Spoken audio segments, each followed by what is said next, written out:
अशा ह्या सांजोऱ्या किंवा सांज्याच्या पोळ्या श्रावणात एकदा तरी नक्की करायला हव्या.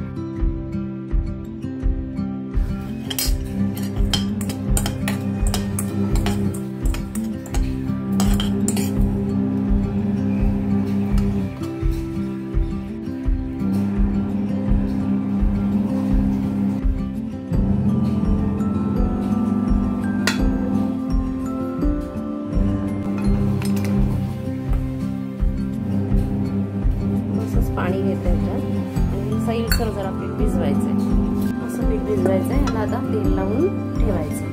थोडा 15-20 मिनिटं छान झाकून ठेवायचं, म्हणजे हे साधारण नरम होतं आणि मग आपल्याला सांज्याच्या पोळ्या करता येतात.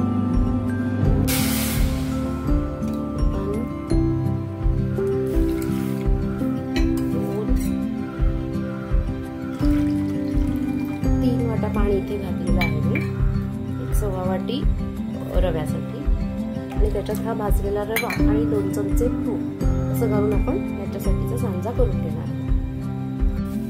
पाणी छान उकळायला लागलंय तर याच्यात आपण हा रवा घालूया. रवा भाजलेला असल्यामुळे छान व्यवस्थित मिक्स होतो आणि याच्यातच आता आपल्याला तूप घालायचं आहे 2 चमचे. आणखी आपण नंतर तूप लावून शेकू शकतो किंवा त्याच्यावरही तूप घालून घेऊ शकतो.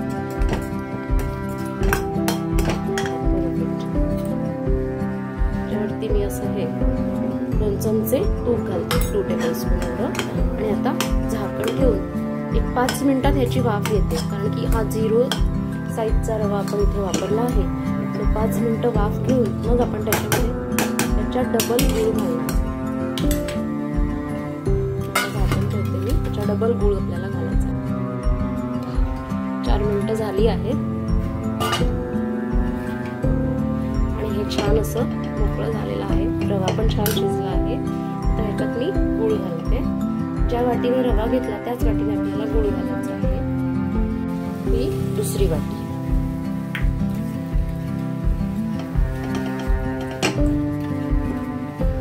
आता पुन्हा झाकण ठेवून 1-5 मिनिटांमध्ये हा आपला सांजा रेडी होईल. सगळा गूळ विरघळून जाईल. गूळ छान विरघळला आहे. दुसरी वाटी पण मी घातली आहे आणि 2 मिनिटं फक्त आता याच्यावर मी झाकण ठेवते. अशा प्रकारे हे डबल प्रमाण आपल्याला घ्यायचं आहे. 2 मिनिटं झाकण करून मग आपण हे काढणार आहोत.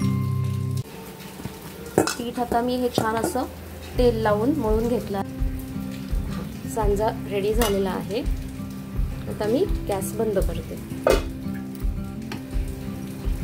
तुम्ही बघू शकता अशा प्रकारे हा छान रेडी झालेला आहे. गूळ पण सगळा विरघळला आहे. आता मी याच्यात वेलची पावडर घालते.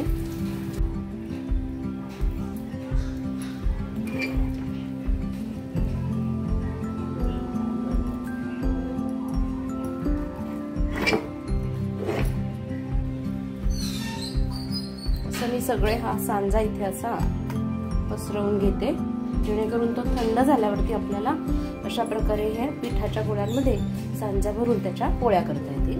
थंड झाल्यानंतरच पोळ्या करायच्या आहेत, नाहीतर मग पोळ्या फाटू शकतात. म्हणून छानपैकी मस्त तुम्ही बघू शकता इतका हा लुसलुशीत असा सैलसर सांजा आहे, जेणेकरून पोळी आपली एकदम सुंदर अशी मऊ लुसलुशीत होते. आणि ते प्रमाण अगदी परफेक्ट आहे. म्हणजे 1.25 वाटी रव्यासाठी जे 3 वाट्या आपण पाणी घेतलं होतं ते अगदी पुरेसं आहे. आणि डबल गूळ त्याच्यात मी घातलेला आहे, तो पण व्यवस्थित त्याच्यात ऍडजस्ट झालेला आहे. तर इथेच मी ही केशर वेलची पावडर घालतेय. मागच्या एका व्हिडिओमध्ये मी शेअर केलं होतं अशा प्रकारे वेलची केशर एकत्र तुम्ही थोडीशी पिठी साखर घालून वाटू शकता, आणि जेणेकरून आपल्याला प्रत्येक वेळी हे असं वापरता येते पावडर. आता सांजा इथे थंड झालेला आहे आणि वेलची पावडरही त्याच्यात छान मिक्स झालेली आहे. आणि मी इथे हे असे छान छोटे छोटे गोळे करून ठेवले आहेत अशा प्रकारे, जेणेकरून त्याच्यापेक्षा जास्ती आपल्याला सांजा इथे भरायचा आहे.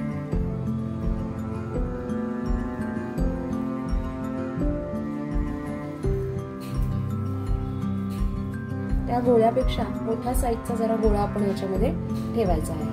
त्याच्यामुळे आपली सांज्याची पोळी एकदम छान अशी भरलेली येते. आणि हे सगळं आत घालत कव्हर करून घ्यायचं आहे छान.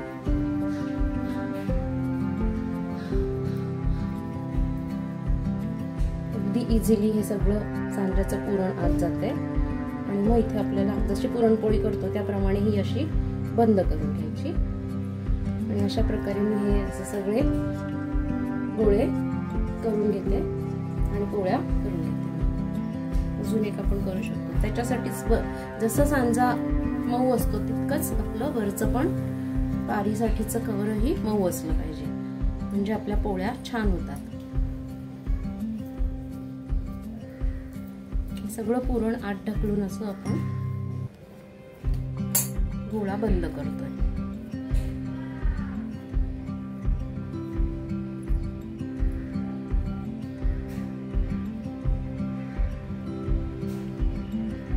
अशा प्रकारे हा गोळा बंद करायचा आहे. तुम्ही बघू शकता. आता मी या पोळ्या करून घेते. मी तापायला ठेवला आहे.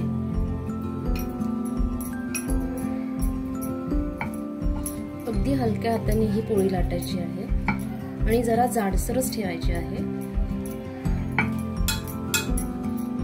पुरण व्यवस्थित असल्यामुळे, पातळ असल्यामुळे एकसारखं सगळीकडे पसरतंय.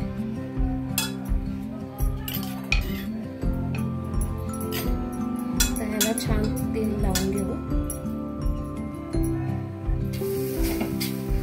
आणि तव्यावर सोडायचं.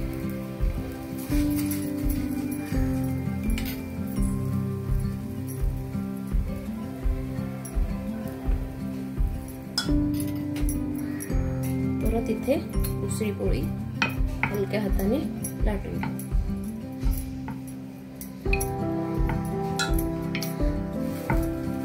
तुम्हाला आवडत असेल तर मोठ्या पण करू शकता, पण मी या साईडच्या करते.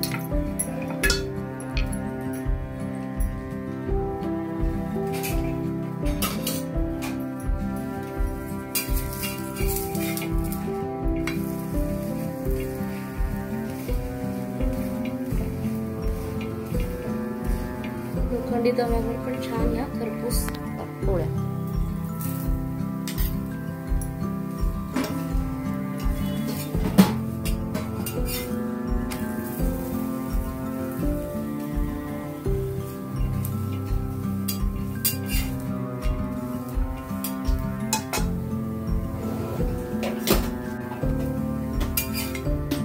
आपण काढून घेऊ.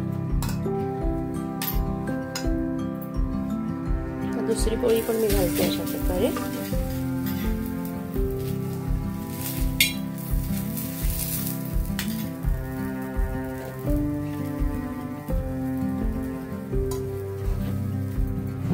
तुम्ही हातानेही प्रथम ही अशा प्रकारे दाबून घेऊ शकता.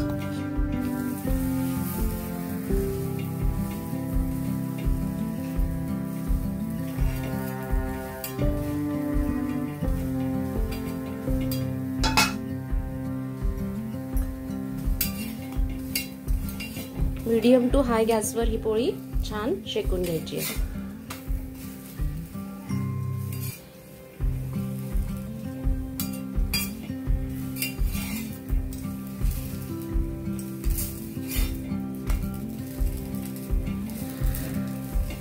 नंतर तूप लावायचं आहे, म्हणून मी लागेल तितकंच तेल शेकताना लावते इथे. अशा प्रकारे या पोळ्या आपल्या झाल्या.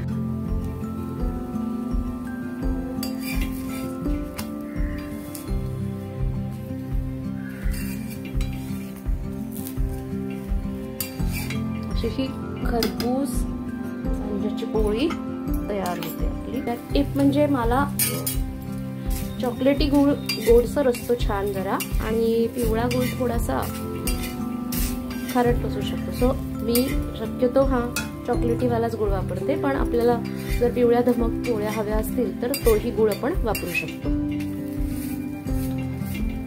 आणि कोणी येथे मैद्याचाही वापर करतात कव्हरसाठी, पण खूप छान सॉफ्ट व्हाव्यात म्हणून मी गव्हाच्या पिठामध्येच इथे या वरचं कव्हर केलेलं आहे.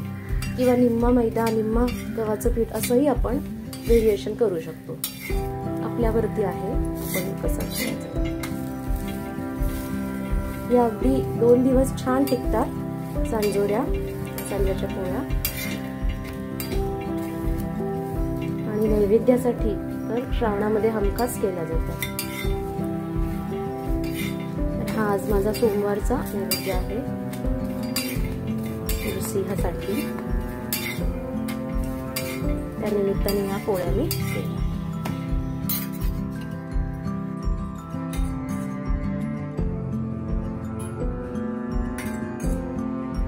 प्रकारे ह्या पोळीवर तूप छानपैकी घालून आपण घेऊ शकतो.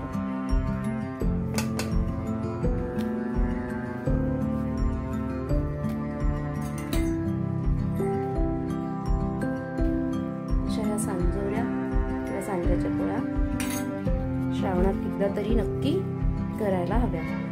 रेसिपी आवडल्यास नक्की लाईक करा, शेअर करा.